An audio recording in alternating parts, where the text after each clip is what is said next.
So the broth now has boiled.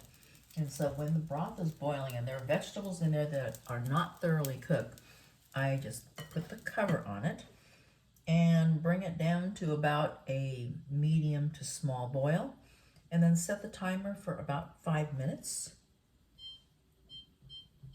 5 or 6 minutes. And then that should be sufficient timing to tenderize the vegetables without turning them into mush. So we will let that cook for 5 minutes.